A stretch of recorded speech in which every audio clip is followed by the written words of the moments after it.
Good morning students. हमारा जो chapter second है वो कंप्लीट हो चुका है। उसके क्वेश्चन आंसर्स हैं कुछ वो मैंने पहले आपको दे दिए थे। अगर किसी बच्चे के पास नहीं है तो मेरे से ले सकता है और अपनी जो नोटबुक है उसमें लिख सकता है। चलिए नेक्स्ट चैप्टर है third, private public and global enterprise. Private public and global enterprise. तो हमने जो हमारा फर्स्ट चैप्टर था उसमें हमने फॉर्म्स ऑफ बिजनेस ऑर्गेनाइजेशंस पढ़े थे, जिसमें थे कि शॉप प्रोप्राइटरशिप क्या होता है, पार्टनरशिप क्या होता है, जॉइंट इंडिविजुअल बिजनेस क्या होता है। वो एक सारी फॉर्म्स थी प्राइवेट बिजनेस ऑर्गेनाइजेशंस, ठीक है। यानी जो प्राइवेट फॉर्म्स हैं उसके बारे में, उनमें कैसे कैसे कौन कौन सी फॉर्म्स होती हैं, किस किस तरह के बिजनेस होते हैं। उसमें एक था बस पब्लिक सेक्टर एंटरप्राइजेस। तो पब्लिक सेक्टर एंटरप्राइजेस की जो ऑर्गेनाइजेशंस हैं, जो कंपनीज हैं, वो कौन कौन सी होती हैं, किस किस तरह की होती हैं, वो हम इस चैप्टर में पढ़ेंगे, ठीक है। चलिए शुरू करते हैं। पब्लिक सेक्टर एंटरप्राइजेस के बारे में बता देता हूँ आपको थोड़ा सा।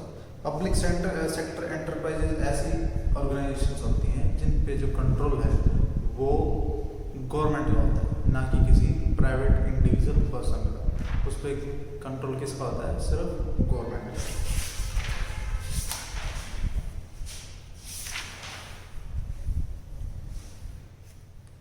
इमीडिएटली आफ्टर इंडिपेंडेंस, मतलब इंडिपेंडेंस के तुरंत बाद, government of India nationalise many enterprises. जो गवर्नमेंट ऑफ इंडिया थी उसने जो बहुत सी एंटरप्राइजेज थी उनको नेशनलाइज किया, ठीक है। जो अपने लोकल एरियाज में डील कर रही थी उनको यानी राष्ट्रीय एंटरप्राइजेज बना दी थी, नेशनल कंपनीज उनमें कन्वर्ट कर दिया। Also establish many new undertakings, और बहुत सी नई कंपनीज को मौका दिया और बनाया। The Industrial Policy Resolution in 1948 and 1956 assigned a dominant role to public sector enterprises. 1948 और 1956 में दो रेजोल्यूशन पास हुए, ठीक है। उन रेजोल्यूशंस में क्या हुआ कि जो पब्लिक सेक्टर की जो एंटरप्राइजेज हैं, जो कंपनीज हैं, उनमें एक तरह से बूम सा आ गया, ठीक है। उसके बाद 1991 में एक LPG करके कंपनीज आई, ठीक है। LPG करके जो गवर्नमेंट ने है उसने रेजोल्यूशन पास किया, एक अपनी वो बनाई, पॉलिसीज बनाई कि लिबरलाइजेशन, प्राइवेटाइजेशन और ग्लोबलाइजेशन, ठीक है। लिबरलाइजेशन का मतलब है कोई भी बिजनेस कर सकता है, ठीक है। P स्टैंड्स फॉर प्राइवेटाइजेशन, यानी प्राइवेटाइजेशन को ज़्यादा से ज़्यादा बढ़ावा दिया जाए। प्राइवेटाइजेशन का मतलब ये है कि भाई यहाँ पे कि गवर्नमेंट का पॉलिसी है कि भाई वो पब्लिक सेक्टर की कंपनियाँ ना एस्टेब्लिश करके प्राइवेट सेक्टर की कंपनीज को बढ़ावा दे दी। क्यों बढ़ावा दे रही थी? क्योंकि जो पब्लिक सेक्टर की कंपनियाँ हैं उनसे ना वो सिर्फ सोशल वेलफेयर के लिए काम करती है। उनका जो मोटिव है वो रेवेन्यू कमाना नहीं होता, प्रॉफिट कमाना नहीं होता। उससे सिर्फ जो पब्लिक है उसका दिल है वो खुश होता है। यानी हम जैसे कोई भी चैरिटी करते हैं तो उससे हमें लाभ थोड़ी ना होता है, उससे हमें सिर्फ एक तरह से संतुष्टि मिलती है कि दिल को सांत्वना मिलती है कि हाँ मैंने चैरिटी की, मैंने धर्म का काम किया कुछ, ठीक है। तो जो पब्लिक सेक्टर कंपनीज है उनका वो रेवेन्यू जनरेट नहीं कर पा रही थी, तो इकोनॉमी में उनका ज़्यादा रोल नहीं था। इसलिए जो गवर्नमेंट थी उसने प्राइवेटाइजेशन को बढ़ावा दिया। प्राइवेटाइजेशन में क्या हुआ कि जैसे जब ये LPG हुआ स्टार्ट 1991 में, तो प्राइवेटाइजेशन में कंपटीशन बढ़ा, ठीक है। नई नई टेक्नोलॉजी आई, नए नए प्रोडक्ट इनोवेट हुए, ठीक है। नया नया मतलब एम्प्लॉयमेंट था वो जनरेट हुआ। तो इस तरह से बहुत सारे चेंजेज आए और बहुत सी कंपनीज उसमें आ गई। और ग्लोबलाइजेशन का मतलब ये है कि जो भी आउटसाइड जो कंपनी है, ठीक है, इंडिया की हैं या चाहे दूसरे अदर कंट्रीज़ की हैं, वो यहाँ पे आके बिजनेस कर सकती है और जो यहाँ वाली हैं वो वहाँ पे जाके बिजनेस कर सकती है। तो इससे बहुत सारे रोजगार बढ़े, ठीक है। अच्छे अच्छे प्रोडक्ट इंट्रोड्यूस हुए, अच्छा प्रॉफिट बना, इकोनॉमी है वो बूस्ट हुई। तो ये सब सारे बेनिफिट हुए जो LPG पॉलिसी इम्प्लीमेंट की गई।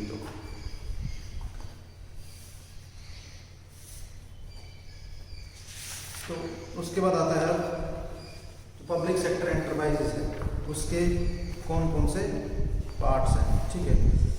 जो पब्लिक सेक्टर एंटरप्राइजेस है उसके 3 डिफरेंट कैटेगरीज हैं, उनमें उनको बांटा गया है, ठीक है।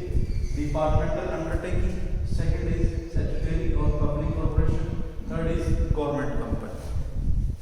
तो डिपार्टमेंटल अंडरटेकिंग होता है कि यानी एक ऐसी एंटरप्राइज है जिसका सिर्फ और सिर्फ जो कंट्रोल है वो गवर्नमेंट के हाथों में, ना कि किसी अदर डिपार्टमेंट के हाथ में, यानी जिसका सबसे अलग जिसका मिनिस्ट्री, जैसे कि हम ले लेते हैं एग्जांपल रेलवे है, ठीक है, रेलवे है, डिफेंस है, पोस्ट एंड टेलीग्राफ है, ठीक है।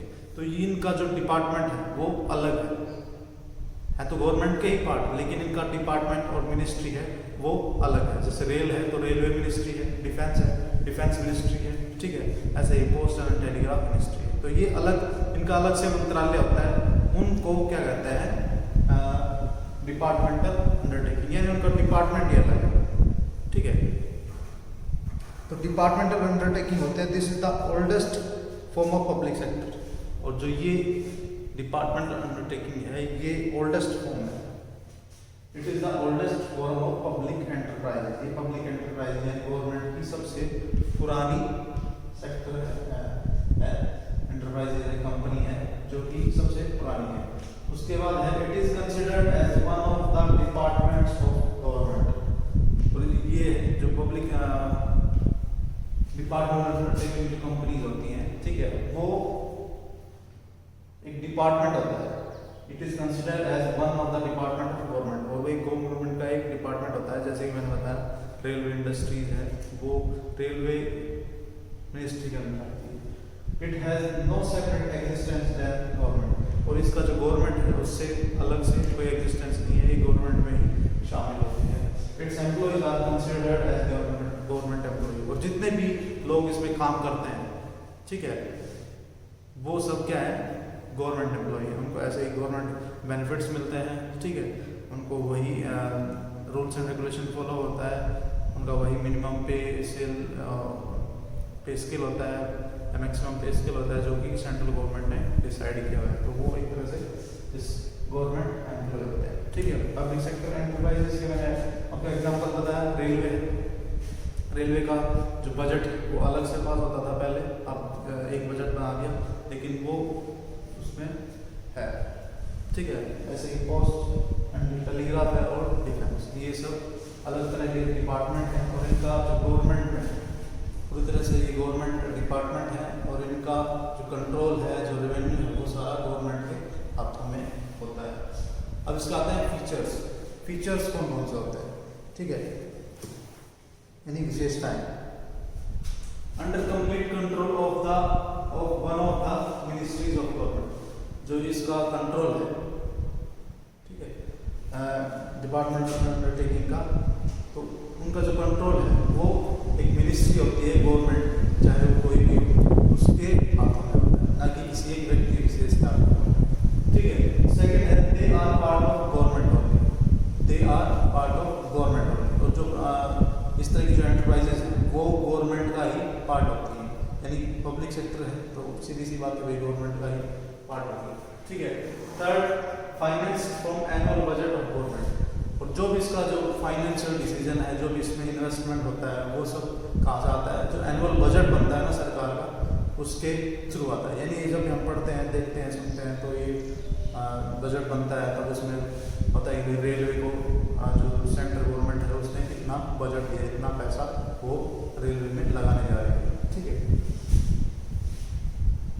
नेक्स्ट है the revenue are deposited in the treasury of government. जो भी रेवेन्यू जनरेट होता है, यानी जो रेलवे जो पैसा कलेक्शन करती है, ठीक है, वो किस में जमा होता है, जो ट्रेजरी होती है, ठीक है, उसके अंदर जमा होता है। ना ये ऐसा नहीं है कि भाई जो पैसा आया उससे रेलवे ने अपना खर्चा निकाल लिया, सैलरी दे दी, या फिर कुछ भी डिसीजन ले लिया उस पैसे को लेकर, जैसे कि प्राइवेट सेक्टर में होता है। प्राइवेट सेक्टर में क्या होता है कि भाई जो मालिक है वो खुद होता है, तो अपना इंस्टेंटली वो डिसीजन ले सकता है जो भी उसका रेवेन्यू है उसके रिगार्डिंग, या उसको कहाँ वो पैसा लगाना है, कहाँ उसको रखना है, कहाँ नहीं रखना उसके। जबकि जो इस तरह के एंटरप्राइजेज होते हैं उनमें क्या होता है कि जो पैसा आता है गवर्नमेंट की जो ट्रेजरी होती है उनमें जमा कर दिया जाता है, उनको कोई हाथ नहीं लगा सकता, ठीक है, उनमें सिर्फ गवर्नमेंट का ही कंट्रोल होता है। The staff are civil servants. और जो भी काम सिविल सर्वेंट्स होते हैं, ठीक है। नेक्स्ट है they can be sued in the same manner as one can file a suit against the government. They can be sued, इनको भी हम मतलब कुछ आरोप हो या कुछ हमारे साथ कुछ गलत हो रहा है तो उनको भी हम शू कर सकते हैं, यानी उनको हम चैलेंज कर सकते हैं, ठीक है। जैसे कि हम किसी अदर को करते हैं अगेंस्ट द गवर्नमेंट के खिलाफ, ठीक है। जैसे कि RTIs लगती रहती हैं गवर्नमेंट के खिलाफ कि भाई आपने ये ट्रैक बनाया, इसमें क्या बजट पारित हुआ, क्या नहीं हुआ। तो इस तरह से हम इनको चैलेंज कर सकते हैं कि भाई जो आपने पैसा लगाया उसका हमें हिसाब दीजिए, कहाँ से क्या आया उसका हमें हिसाब दीजिए। जैसे कि हमारी संसद में होता है, जब भी कोई अपोनेंट जो कैंडिडेट होते हैं यानी जो गवर्नमेंट के खिलाफ होते हैं, जैसे कि अभी बीजेपी गवर्नमेंट है तो कांग्रेस वाले अपोज करते हैं कि भाई नहीं आप हमें बताइए कि जो आपने पैसा लगाया 125 करोड़ को 150 करोड़ वो रेलवे को दिया था उसका हिसाब दीजिए, कहाँ क्या डिसीजन लिया। तो इस तरह से वो सारा हम उनको भी चैलेंज कर सकते हैं। जो भी डिपार्टमेंटल अंडरटेकिंग जो कंपनीज होती हैं, एंटरप्राइजेज होती हैं, उनमें जो पैसा लगता है, उनमें जो डिसीजन बनता है उसको हम चैलेंज कर सकते हैं, ठीक है। नेक्स्ट है इसका मेरिट्स, इसकी जो बेनिफिट्स हैं वो क्या क्या है, ठीक है। इजी फॉर्मेशन है, स्वाभाविक है भाई गवर्नमेंट की डिपार्टमेंट है तो जो फॉर्मेशन है वो बिल्कुल ईजी होता है। उसकी जो फॉर्मेलिटीज़ हैं वो गवर्नमेंट खुद करती है, तो फॉर्मेशन है वो बिल्कुल ईजी होता है। It is very easy to form a departmental undertaking as no registration is compulsory. मतलब कि इनका रजिस्ट्रेशन की जरूरत नहीं होती क्योंकि ये गवर्नमेंट की होती हैं। नेक्स्ट है effective control. The control on departmental undertaking is very effective as it is direct and centralized। जो भी इसमें जो कंट्रोल है वो किसके द्वारा किया जाता है, जो सेंट्रल गवर्नमेंट है, ठीक है, उसके द्वारा किया जाता है। तो इसलिए जो कंट्रोल है वो डायरेक्ट होता है और इफेक्टिव होता है। थर्ड है optimum utilisation of funds. There is a proper utilisation of funds as financial matters are subject to ministerial sanction, budget, accounting and audit control. जो फंड्स जो भी मिलते हैं, ठीक है, उनका जो यूटिलाइजेशन है वो अच्छे तरीके से किया जाता है, क्योंकि एक तो चीज़ उनके पास लिमिटेड होती है। जो फंड्स मिलते हैं वो लिमिटेड मिलते हैं, ऐसा तो नहीं कि भाई सारा पैसा उन्हीं को दे दिया जाता है, नहीं, लिमिटेड फंड्स मिलते हैं तो उनको इफेक्टिव तरीके से उनका यूटिलाइजेशन होता है। उनकी जो ऑडिट है वो CAG करता है, ठीक है। उनकी जो बजट है वो अलग से बनता है, और उनका जो जितना भी लेखा जोखा होता है मतलब वो होता है। प्राइवेट सेक्टर में क्या होता है कि भाई कोई करे तो ठीक है, कोई ज़्यादा टिपिकल काम नहीं है, लेकिन जो पब्लिक सेक्टर की एंटरप्राइजेज हैं उनमें तो एक पर्टिकुलर पर्सन अपॉइंट किया होता है कि भाई आपको ये चीज़ें ट्रैक करके या जो भी ट्रांजेक्शन्स हो रही हैं उनको आपको रिकॉर्ड रखना है। मतलब इनमें ज़्यादातर पेपर वर्क है वो ज़्यादा होता है, ठीक है। उसके बाद आता है accountability. There is a direct parliamentary control. इसके ऊपर जो कंट्रोल है वो किसका होता है, पार्लियामेंट का होता है, यानी जो भी सरकार है उसका कंट्रोल होता है। The performance of the departmental undertaking can be discussed in parliament. और जो भी परफॉर्मेंस है यानी रेलवे की जो भी परफॉर्मेंस है, यानी भाई लॉस में चल रही है या प्रॉफिट में है, उसका जो भी डिसीजन है, भाई मेट्रो ट्रेन चलानी है या फिर जैसे आप बुलेट ट्रेन का डिस्कशन चला था पीछे कि भाई मुंबई से अहमदाबाद के बीच में बुलेट ट्रेन चलाई जाएगी, तो उसका डिस्कशन कहाँ हुआ था, संसद में, पार्लियामेंट में हुआ था। तो ये जो भी डिस्कशन होते हैं इनके इस तरह के एंटरप्राइजेस के, वो सारे डिस्कशन कहाँ होते हैं, पार्लियामेंट में होते हैं। So there is public accountability. तो इसके लिए जो क्या है कि वो पब्लिक है वो पता पूछ सकती है कि भाई आपके पैसे कहाँ जा रहे हैं, कहाँ नहीं जा रहे हैं। तो एक तरह से वो पब्लिक को बता रहे हैं संसद में डिस्कशन करके, ठीक है। पब्लिक रेवेन्यू, जो रेवेन्यू होता है वो किसका होता है, पब्लिक। किसी गवर्नमेंट ने जो भी पब्लिक सेक्टर एंटरप्राइजेज हैं उनमें जो पैसा लगा हो किसका है, पब्लिक का। कोई नरेंद्र मोदी है, उसने खुद अपने घर से थोड़ी नहीं लगाया, जो हमने टैक्स पे किया है, जो हमने और तरह के सोर्स ऑफ इनकम जैसे टैक्स हो गया या फिर ड्यूटीज़ हो गया या फिर और तरह से जो भी डायरेक्ट इनडायरेक्ट टैक्सेस होते हैं उनके थ्रू जो कलेक्शन हुआ है तो वो हम देते हैं, हमारा पैसा है, ठीक है। तो वो सरकार उन पब्लिक सेक्टर एंटरप्राइजेज में लगा रही है। तो जो रेवेन्यू होता है वो किसका हुआ, पब्लिक का। The revenue of department undertaking is deposited in the treasury of the government, so the undertaking help to increase the government revenue. Next आता है सीक्रेसी।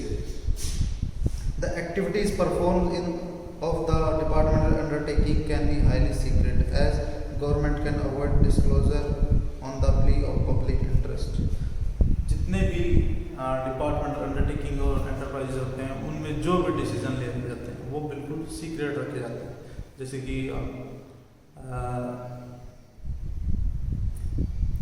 एक तरह से कॉन्फिडेंशियल होते हैं कि भाई जब नोटबंदी हुई तो गवर्नमेंट का डिसीजन था, तो वो किसी को पता नहीं था पहले कि भाई नोटबंदी क्यों की गई, किस लिए की गई और क्या रीज़न था, ठीक है। तो इस तरह से इनका जो डिसीजन है वो बिल्कुल सीक्रेट होता है। Due to secrecy, only the most sensitive area defense is operating as a departmental undertaking. और जैसे कि डिफेंस के जैसे कोई ऑपरेशन करना है डिफेंस को यानी फोर्स को, तो वो बहुत ही सीक्रेट होता है। अगर वो जैसे ये हमने उरी अटैक हुआ था, पूरी जो मूवी बनी है उसके ऊपर, तो उसका जो प्लान था वो अगर किसी पाकिस्तान को पता चल जाता तो क्या वो इम्प्लीमेंट हो पाता, क्या उसको सक्सेसफुल बना सकते थे? नहीं बना सकते थे, क्योंकि अगर ऐसा होता, अगर वो सीक्रेसी लीक हो जाती तो हमारी जो आर्मी है, जो हमारी फोर्स है, उसको उसका खामियाजा भुगतना पड़ सकता था। इसलिए जो भी डिसीजंस होते हैं इस तरह की एंटरप्राइजेज वो बहुत ही सीक्रेट होते हैं, कॉन्फिडेंशियल होते हैं, ठीक है। तो ये कहते हैं इसके मेरिट्स। नेक्स्ट है इसके डीमेरिट्स, यानी इसके नुकसान क्या है। नुकसान inflexibility. The departmental undertaking works under strict parliamentary control.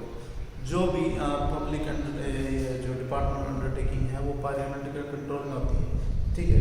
There is too much interference of ministers and top officials. तो जो भी टॉप ऑफिशियल्स होते हैं यानी जो ऑफिसर्स होते हैं उस एंटरप्राइजेस के, और जो पार्लियामेंट के मिनिस्टर्स होते हैं उनके बीच में बहुत सी कॉन्फ्लिक्ट्स पैदा हो जाते हैं। यानी जो टॉप ऑफिशियल्स होते हैं वो ये कहते हैं कि ये इम्प्लीमेंट करो, लेकिन जो पब्लिक जो मिनिस्टर्स होते हैं वो कहते हैं कि ये इम्प्लीमेंट करो। तो मतलब एक तरह से उनके बीच में कॉन्फ्लिक्ट्स क्रिएट होते हैं।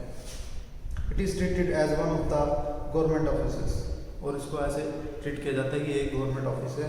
This reduce the flexibility and efficiency of the undertaking. और ये क्या करती है कि जो इसकी फ्लेक्सिबिलिटी है और एफिशिएंसी है उसको कम करती है। नेक्स्ट है लैक ऑफ मोटिवेशन, ठीक है। लैक ऑफ मोटिवेशन, जैसे कि हमने प्राइवेट सेक्टर में पढ़ा था कि भाई प्राइवेट सेक्टर में तो जो प्रॉफिट है, यानी मैं जैसे काम कर रहा हूँ, तो अगर मेरे को ये कोई टारगेट दिया जाता है कि भाई आपको जैसे सेल्स में होता है, मार्केटिंग में होता है कि भाई अगर आपकी जो सैलरी है वो है 10,000 रुपये, ठीक है। लेकिन अगर आप ये पेन है, ये आप अगर 10,000 की सैलरी है तो भी आपको पेन बेचने हैं, और कंपनी है वो कहती है कि भाई नहीं, आपको ये पेन अगर आप 50 पेन एक दिन में बेच दोगे तो हम आपको 2,000 रुपये इंसेंटिव देंगे, यानी बोनस देंगे। तो जो मैं कोशिश करूँगा कि भाई हाँ मेरे को 10,000 तो मिल रही है, तो क्यों ना मैं 2,000 रुपये के लिए और एक्स्ट्रा ट्राई करूँ और एक्स्ट्रा एफर्ट्स लगाऊँ, तो वो मोटिवेटेड होते रहते हैं। लेकिन जो इस तरह के जो डिपार्टमेंट अंडरटेकिंग है उसमें ऐसा कुछ नहीं होता। जो भी ऑफिसर्स हैं, जो भी एम्प्लॉइज़ हैं, गवर्नमेंट एम्प्लॉइज़ हैं, उनकी जो सैलरी है वो फिक्स होती है। उनको ना दे कोई बूस्टअप करने के लिए ऐसा नहीं कि भाई आपको अगर आप ये करो तो आपको ये प्रॉफिट मिल जाएगा, तो इस तरह का कोई मोटिवेशन नहीं होता। Department undertaking have no power to utilise their revenue. जो भी रेवेन्यू होता है उनके, जैसे कंपनी का, जैसे रेलवे को जो भी कलेक्शन होता है टिकट्स के थ्रू, तो वो उसको यूटिलाइज नहीं कर सकते।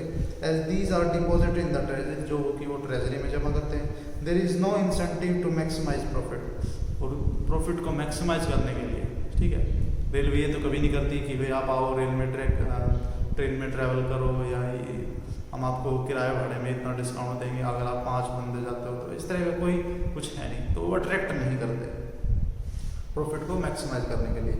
These are no direct relationship between the efforts and rewards. तो इस तरह के जो कोई रिलेशन नहीं है कि भाई एफर्ट्स आप जितना करेंगे तो आपको उतना ही रिवार्ड्स मिलेंगे, ठीक है। तो ऐसा इन दोनों के बीच में कोई रिलेशन नहीं है। Generally promotions are on the basis of seniority.